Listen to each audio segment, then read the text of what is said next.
So hello everybody, welcome to Raj Malhotra's IAS Academy. In this video we are going to talk about the Himachal Pradesh Administrative Services. As you all know that the notification is out, we are also conducting a free course for all of you for the preparation and to make all of you realize your dreams of joining the administrative services. So आज हम जो बात करेंगे that is इस video में हम देखेंगे एक तो सिलेबस क्या है हिमाचल प्रदेश एडमिनिस्ट्रेटिव सर्विसेज का जो एग्जाम कंडक्ट करता है Himachal Pradesh public service commission, साथ ही साथ पैटर्न क्या है एग्जाम का and also we will take a look at some of the weightages कि कौन कौन से कंपोनेंट्स हैं, उनके क्या मार्क्स हैं, किस हिसाब से जो है आपको तैयारी करनी चाहिए। ठीक है, सो लेट्स गेट स्टार्टेड। सबसे पहले जो बात कर रहे हैं, देखो जो एग्ज़ाम है HPAS का उसमें 3 स्टेजेस हैं। पहली स्टेज है आपकी प्रिलिमिनरी स्टेज जिसको आप प्रीलिम्स एग्जामिनेशन कहते हो, जिसमें MCQ questions, multiple choice questions आते हैं, दैट इज ऑब्जेक्टिव क्वेश्चंस। ये पहली स्टेज है जो बेसिकली एक स्क्रीनिंग स्टेज है to weed out the non serious candidates. ठीक है, देन आफ्टर यू क्वालिफाई, जब आप प्रीलिम्स क्वालिफाई कर लेते हैं तब आप पहुंचते हैं मेन स्टेज पे, जो कि एक रिटन एग्जामिनेशन सब्जेक्टिव टाइप की स्टेज है जहां पे सब्जेक्टिव बेस्ड पेपर होता है। और उसके बाद finally before you become an administrative officer you have to face the third stage, that is the interview stage. Right, चलिए सो एक एक करके देखते हैं इन सभी स्टेजेस के क्या क्या जो हैं कंपोनेंट्स हैं। तो सबसे पहले आती है आपकी प्रीलिम या प्रिलिमिनरी एग्जामिनेशन की स्टेज, जिसमें आपके 2 पेपर्स हैं। ठीक है, पेपर 1 जो है that is of general studies जिसको आप सामान्य ज्ञान भी कहते हो, और दूसरा जो है जनरल एप्टीट्यूड टेस्ट। राइट, दोनों ही जो पेपर्स हैं वो 200 मार्क्स के हैं और दोनों ही पेपर्स में 100 क्वेश्चंस हैं, 100 questions each for both the papers. एक ही दिन में ये दोनों पेपर्स कंडक्ट किए जाते हैं, सुबह की शिफ्ट में पेपर 1 और शाम वाली या इवनिंग शिफ्ट जो आप कहते हो उसमें पेपर 2। ठीक है, दोनों ही के मार्क्स जैसा मैंने आपको बताया 200 मार्क्स हैं। अच्छा, जो पेपर 2 है ये जो है क्वालिफाइंग नेचर का है, क्वालिफाइंग नेचर का है ये एग्जाम, और इसमें आपको 33% मिनिमम मार्क्स सिक्योर करने हैं। इसका मतलब ये है कि जिस भी कैंडिडेट ने 33% मार्क्स 200 में से पेपर 2 में सिक्योर कर लिए वो एलिजिबल हो जाएगा कि उसका पेपर 1 जो है वो इवैल्यूएट हो। ठीक है, और पेपर 1 की इवैल्यूएशन के बेसिस पे मेरिट लिस्ट बनेगी, जिसमें अगर आप क्लियर करते हैं तो आप स्टेज 2 जो कि मेन सब्जेक्टिव स्टेज है वहां पहुंचेंगे। ठीक है, तो मतलब पेपर 1 जो है वो मेरिट में काउंट होगा और पेपर 2 जो है वो सिर्फ क्वालिफाइंग नेचर का है। चलिए, फिर इसके बाद अगर हम बात करें प्रीलिम्स की डिटेलिंग की, तो इसमें सिर्फ ऑब्जेक्टिव टाइप क्वेश्चंस ही पूछे जाते हैं जिसको आप मल्टीपल चॉइस क्वेश्चंस कहते हो, MCQs कहते हो।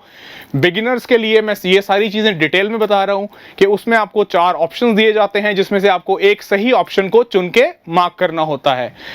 फिर जो ये पेपर है ये आपको बाइलिंगुअल फॉर्म में दिया जाता है, मतलब कि क्वेश्चंस जो हैं वो हिंदी में भी होते हैं लिखे हुए और इंग्लिश में भी, ताकि सभी जो भी छात्र हैं, जो भी एस्पिरेंट्स हैं, उनको आसानी हो वो अटेम्प्ट कर सकें। अच्छा, फिर बात करते हैं नेगेटिव मार्किंग की। अगर आप गलत ऑप्शन मार्क करेंगे तो 1/3 जो है वो नेगेटिव मार्किंग है। मतलब कि दोनों ही जो पेपर्स हैं प्रीलिम्स में, GS1 जो जनरल स्टडीज का पेपर है और जो एप्टीट्यूड टेस्ट का पेपर है जिसको CSAT भी कहते हैं, उसमें आप अगर गलत आंसर मार्क करते हैं तो 1/3, मतलब कि अगर 2 marks, there are 2 marks for each question, 2 marks का हर एक क्वेश्चन है, तो 1/3 का मतलब हुआ कि हर एक गलत जवाब के लिए 2/3 आपके मार्क्स डिडक्ट हो जाएंगे। ठीक है, और साथ में अगर मान लीजिए आपने सही उत्तर के साथ साथ एक और उत्तर जो है वो भी मार्क कर दिया, अगर आपने 2 ऑप्शंस मार्क कर दिए तो वो भी जो है गलत ही कंसिडर किया जाता है, उसमें भी पेनल्टी जो है अप्लाई होती है। ठीक है, हाँ, अगर आपने जो है कोई क्वेश्चन ब्लैंक छोड़ दिया, आपने वहां पे अपनी AMR शीट, जो AMR शीट है उसमें अगर आपने OMR शीट में ब्लैंक छोड़ दिया, ठीक है, उस ब्लैंक के लिए या अनअटेम्प्टेड क्वेश्चन के लिए OMR शीट में कोई भी जो है पेनल्टी नहीं है। ठीक है, देन अगर हम बात करें एज की, तो मिनिमम एज जो है वो कैंडिडेट की 21 ईयर्स होनी चाहिए और मैक्सिमम 35 ईयर्स। इसमें कुछ रिलैक्सेशंस हैं जिनके बारे में हम वीडियो में आगे बात करेंगे। दोनों जो एग्जाम्स हैं प्रीलिम्स के, जो सुबह और शाम की शिफ्ट में होंगे, वो जो दोनों हैं वो 2 घंटे 2 आवर्स ईच उनकी ड्यूरेशन है, सुबह और शाम। ठीक है, तो ये है प्रीलिम्स के पर्सपेक्टिव से सारी डिटेल्स।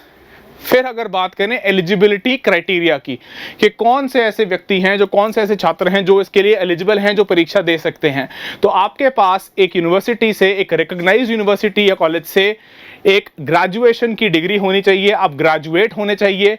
ठीक है, इससे फर्क नहीं पड़ता कि आपकी ग्रेजुएशन में कितनी परसेंटेज थी। कई स्टूडेंट्स कई बार पूछते हैं कि सर ग्रेजुएशन में क्या परसेंटेज जो है वो भी मैटर करती है। नहीं, ग्रेजुएशन में आपकी परसेंटेज मैटर नहीं करती, सिर्फ आपके पास एक ग्रेजुएशन की डिग्री होनी चाहिए। ठीक है, एक बैचलर्स डिग्री जिसको आप कहते हैं, या उसकी कोई equivalent from a recognised university. फिर दूसरी बात यह है कि क्या कोई बच्चा जो फाइनल ईयर में अपीयर कर रहा है वो प्रीलिम्स दे सकता है? बिल्कुल, HPAS में आप अगर फाइनल ईयर में है अपनी ग्रेजुएशन के, तो आप भी प्रीलिम्स का पेपर दे सकते हैं, लेकिन मेंस में अपीयर होने से पहले आपकी फाइनल ईयर का रिजल्ट आ जाना चाहिए, ये उसमें प्रावधान है। ठीक है, चलिए, so now moving to the age limits. इसमें जैसा कि मैंने बताया 21 साल जो है वो मिनिमम एज होनी चाहिए और 35 साल जो है वो मैक्सिमम एज है जो आप एक कैंडिडेट 35 इयर्स का अपीयर कर सकता है। ये जनरल कैटेगरी के लिए बात है।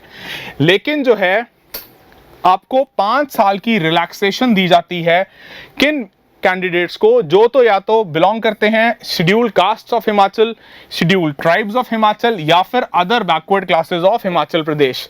इसके अलावा जो दिव्यांगजन हैं, जिनको आप इंग्लिश में पर्सन्स विद डिसेबिलिटीज कहते हो, या जैसे कि हम दिव्यांगजन कहते हैं, वो भी रिलैक्सेशन के लिए एलिजिबल हैं। साथ ही साथ चिल्ड्रन या grandchildren of freedom fighters of Himachal Pradesh as declared by the government from time to time, वो भी इस रिलैक्सेशन के लिए एलिजिबल हैं, मतलब 5 साल की एज रिलैक्सेशन। ठीक है, इसके साथ एक्स सर्विसमैन जो हैं उन लोगों के लिए भी ये एप्लीकेबल है रिलैक्सेशन 5 इयर्स की, राइट। और ये सभी जो एज की काउंट है ये 1 जनवरी से होती है, मतलब 2021 में जो 1 जनवरी है तब तक आपने ये एज जो है अगर अटेन की है तभी आप इस ब्रैकेट में फॉल करते हैं, राइट। चलिए, तो अब बात करते हैं मेंस की स्टेज की ब्रीफली, उसके बाद हम सिलेबस पे आएंगे। ठीक है, तो बनिए रहिए इस वीडियो में हमारे साथ। पहले बात करते हैं क्वालिफाइंग पेपर्स की। तो मेंस जो कि स्टेज 2 है, जब आप प्रीलिम्स क्लियर कर लेंगे और आप पहुंचेंगे अपने सब्जेक्टिव स्टेज जो कि मेंस का पेपर है, उसमें आपको 2 सब्जेक्ट्स हैं, that is English and Hindi, जो कि क्वालिफाइंग नेचर के हैं। मतलब कि बाकी आपके जीएस के पेपर्स जो हैं, जनरल स्टडीज के पेपर्स जो हैं, वो तभी इवैल्यूएट होंगे जब आप इन 2 एग्जाम्स को क्वालिफाई करते हो। ठीक है, ये दोनों जो पेपर्स हैं 100-100 मार्क्स के हैं और आपको मिनिमम 40% मार्क्स इसमें लेके आने हैं ताकि आप क्वालिफाई कर सकें, राइट। उसके बाद देखिए 2 पेपर्स हो गए ये क्वालिफाइंग नेचर के। उसके बाद ये जो पेपर्स हैं हमारे, इसमें एस्से का पेपर है 100 मार्क्स का, इसकी डिटेल हम बाद में बात करेंगे। फिर general studies paper 1, general studies paper 2 and general studies paper 3, जो कि तीनों हैं 200 मार्क्स ईच।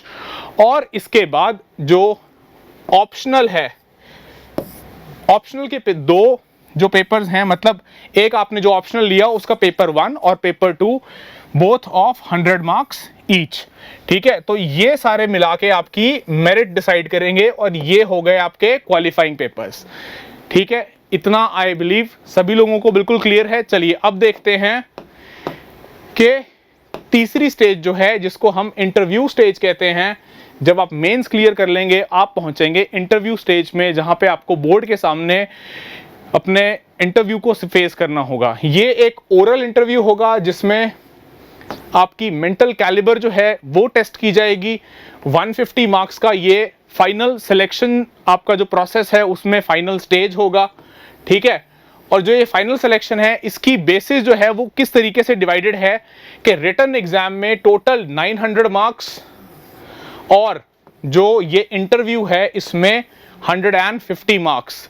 ठीक है, इसके साथ साथ जो रिटर्न में हमने देखा था कि आपका एसए का पेपर, जनरल स्टडीज का फर्स्ट पेपर, जनरल स्टडीज का सेकंड और थर्ड पेपर, और साथ में आपका ऑप्शनल पेपर।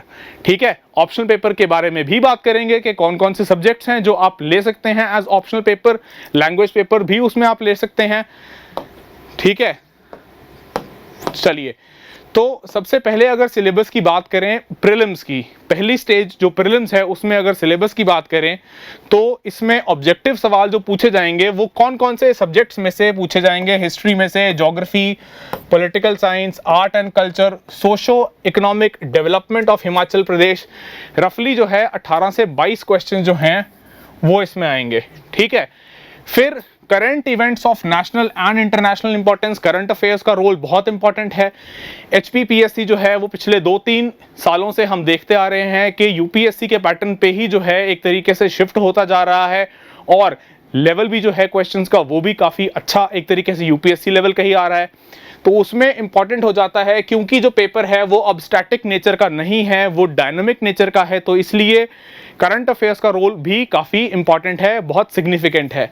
फिर history of India and Indian national movement, Indian and world geography, उसमें फिजिकल, सोशल, इकोनॉमिक ज्योग्राफी जो हम सभी कवर करते हैं, Indian polity and governance, economic and social development, and साथ ही साथ general issues on environmental, ecology, biodiversity, climate change that do not require subject specialisation. इसका मतलब यह है कि आपसे पीएचडी लेवल की या डॉक्टरेट लेवल की जानकारी नहीं चाहता एचपीपीएससी, सिर्फ जो है जनरल एक ब्रॉड अंडरस्टैंडिंग और एक ब्रॉड नॉलेज जो है वो रिक्वायर करता है ये exam, so as to clear it.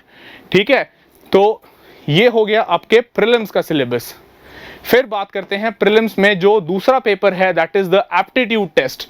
ये बेसिकली आपसे आपकी कितनी पकड़ है भाषा पे, इंग्लिश में, इंटरपर्सनल स्किल्स में, लॉजिकल रीजनिंग में, जनरल मेंटल एबिलिटी, ये सारी चीज़ें जो हैं वो टेस्ट करेगा आपका एप्टीट्यूड टेस्ट, जो कि पेपर 2 है प्रीलिम्स का। ठीक है, तो इसमें कॉम्प्रिहेंशन, इंटरपर्सनल स्किल्स, इनके बेस पे सवाल आते हैं, लॉजिकल रीजनिंग, एनालिटिकल एबिलिटी, फिर general mental ability, decision making and problem solving, फिर बेसिक न्यूमेरेसी। ये जो चीज़ें हैं सिर्फ 10वीं कक्षा तक की लेवल डिमांड करती हैं, they demand only a class 10 level understanding. ठीक है, डेटा इंटरप्रिटेशन, इसमें charts, graph, pie charts, tables, ये सारी चीज़ों पे बेस्ड क्वेश्चन आएंगे। अगेन कौन सी परीक्षा, कौन सी कक्षा, कक्षा 10 तक के लेवल के। फिर English comprehension skills, again very basic class 10 level and no nothing beyond that। तो ये जो है आप इजीली प्रैक्टिस से मास्टर कर सकते हैं और अचीव कर सकते हैं अपना dream to become an officer. चलिए, तो अब बात करेंगे मेंस के एग्जाम की, किस तरीके से पैटर्न है और साथ ही साथ क्या मेंस में सिलेबस है सभी सब्जेक्ट्स का। तो सबसे पहले अगर बात करें एसए के पेपर की, तो ये पेपर जो है मैक्सिमम 100 मार्क्स का है और 3 घंटे का इसमें आपको समय मिलता है। एसए का पेपर जो है फर्दर 2 सेक्शंस में डिवाइडेड है, एक सेक्शन ए और बी, दोनों सेक्शंस में 4-4 सवाल आपसे पूछे जाएंगे, जिसमें से आपको एक सवाल जो है हर एक सेक्शन, दोनों सेक्शंस में से अटेम्प्ट करना होगा। 1 question from each section you are suppose to attempt, right. 900 words each की जो है इसमें लिमिट है, और लैंग्वेज ये हिंदी या इंग्लिश में हो सकता है। तो ये हो गया आपका एसए का पेपर। ठीक है, फिर जो जनरल स्टडीज के हमने 3 पेपर्स की बात की थी, तो ये हर पेपर जो है, each paper is of 200 marks and you are given 3 hours of time. इसमें 28 क्वेश्चन टोटल पूछे जाते हैं जो सभी कंपलसरी हैं। अगर हम बाइफर्केशन की बात करें तो 1 से 15 जो है वो 60 वर्ड की लिमिट वाले क्वेश्चंस हैं, 4 मार्क्स के। हर एक क्वेश्चन के 4 मार्क्स हैं मैक्सिमम और 60 वर्ड उसकी लिमिट है। 16 से 25 अगर हम बाइफरकेट करके देखें तो उसमें 8 मार्क्स का हर एक सवाल है, जिसमें 120 वर्ड्स की लिमिट है। और 26 से 28 जो आखिरी सेट है जिसमें 400 वर्ड्स की लिमिट है और 20 मार्क्स का हर एक सवाल है। ठीक है, तो ये हो गया पैटर्न किसका, आपके 3 जनरल स्टडीज के या जीएस के पेपर्स का। इसके बाद आते हैं आपके ऑप्शनल के पेपर्स, जो कि बहुत इंपॉर्टेंट हैं, क्योंकि ये इन डेप्थ नॉलेज जो है यहाँ पे रिक्वायर्ड है एक कैंडिडेट से उसके ऑप्शनल के पेपर में। इसके मैक्सिमम मार्क्स 100 अगेन और time limit 3 hours. Part A जो है वो कंपलसरी होगा, उसमें सभी क्वेश्चन में आपको कोई ऑप्शन नहीं दी जाती। और पार्ट बी, इसमें आपको जो है 7 में से 4 सवाल जो हैं वो अटेम्प्ट करना ज़रूरी है, बाकी वो आपकी ऑप्शन है, आपको उसमें चॉइस दी गई है। ठीक है, तो ये हो गया आपका एसए जनरल स्टडीज़ के 3 पेपर और ऑप्शनल का जो एक पेपर है जिसमें 2 उसके फर्दर सब पार्ट्स हैं। ठीक है, उनकी पैटर्न की बात। अब चलते हैं मेंस के सिलेबस पे। तो देखिए, जहां तक बात है पहले इंग्लिश और हिंदी जो कि क्वालिफाइंग नेचर के जीएस में पेपर्स हैं, हमने दोनों का देखा कि 100 मार्क्स हैं। फिर फर्दर अगर इसको आप ब्रेक करते हो इंग्लिश के सिलेबस को, तो इसमें हमें मिलता है English grammar, usages and vocabulary, English composition letter और comprehension for unseen passages and precis writing. ये सभी जो सेक्शंस हैं they are of 20 marks each, मतलब ये सब मिला के जो है 100 मार्क्स बनता है, राइट। और जब बात करते हैं हिंदी की, तो इसमें आपको ट्रांसलेशन दी जाती है करने की पैसेज की, translation of an English passage into Hindi, then translation of Hindi passage into English, और साथ ही साथ आपको एक्सप्लेन करने के लिए भी दिया जाता है passage prose and poetry form में। ठीक है, और इसके अलावा जो आखिरी इसकी सब ब्रेकेज है वो ये है कि आपसे जो ईडियम्स हैं या करेक्शंस हैं, जिसको आप हिंदी में लोकोक्तियां कहते हो, मुहावरे कहते हो, जिनसे आप सभी लोग जो हैं रोजमर्रा की भाषा में हम यूज भी करते हैं कई सारे मुहावरों को, बहुत सारी लोकोक्तियों को, तो वो इसका पार्ट है। ठीक है, तो ये हो गए 2 क्वालिफाइंग पेपर्स, इंग्लिश और हिंदी। इसके बाद है आपका एसए का पेपर 100 मार्क्स का। ठीक है, तो ये हो गया आपके सिलेबस जीएस का। अब मेंस में जो पूरे जीएस के लिए जो 3 पेपर्स हैं जीएस के, उसमें एचपीपीएससी क्या डिफाइन करता है कि नॉलेज आपको होनी चाहिए करंट इवेंट्स की, नेशनल और इंटरनेशनल इवेंट्स के लिए जो भी इंपॉर्टेंट या सिग्निफिकेंट हैं। फिर उसके अलावा मॉडर्न हिस्ट्री 1857 से आगे जो अब हम पढ़ते हैं, रिवोल्ट ऑफ 1857, फिर Indian culture, Indian polity, Indian economy, बिल्कुल कोविड के समय में इकोनॉमी के ऊपर क्या क्या इंपैक्ट आया है, तो इकोनॉमी भी बहुत इंपॉर्टेंट है। Geography of India of such nature, देखिए ध्यान से, एचपीपीएससी क्या आपको कह रहा है यहाँ पे सिलेबस में, of such nature as candidates should be able to answer without special study and questions of teachings of Mahatma Gandhi.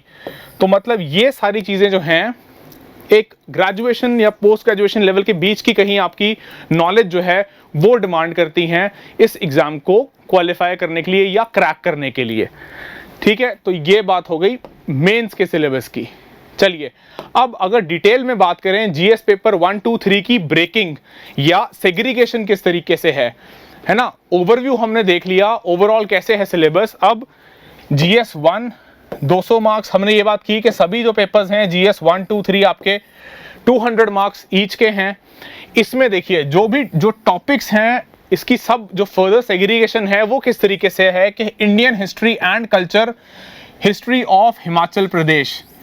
ठीक है, यहां पे इस चीज पे ध्यान दीजिए कि एचपीपीएससी अब काफी सवाल जो पूछता है वो हिमाचल बेस्ड या हिमाचल रिलेटेड एक्सक्लूसिवली पूछता है, तो इसलिए आप हिमाचल जीके को इग्नोर नहीं कर सकते।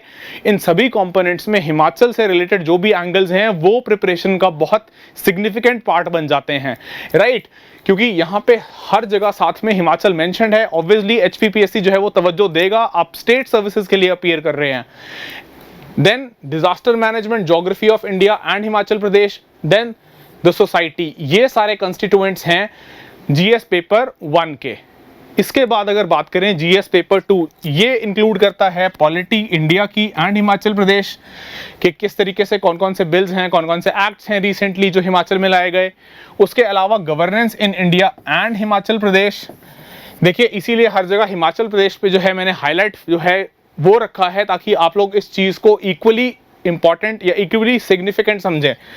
Then international relations, tribal policies, cyber crimes in Himachal, policies launched by Himachal government, development of SC/ST agrarian society, जो कि जो भी सारा रूरल तबका है, जो भी ग्रामीण तबका है, उन क्षेत्रों के लिए, वहाँ पे जो लोग रहते हैं उनके विकास के लिए सरकार ने क्या कदम उठाए हैं, वो सारे इंपॉर्टेंट हो जाते हैं यहाँ पे इस सेग्रीगेशन में जो हम GS पेपर 2 की बात कर रहे हैं।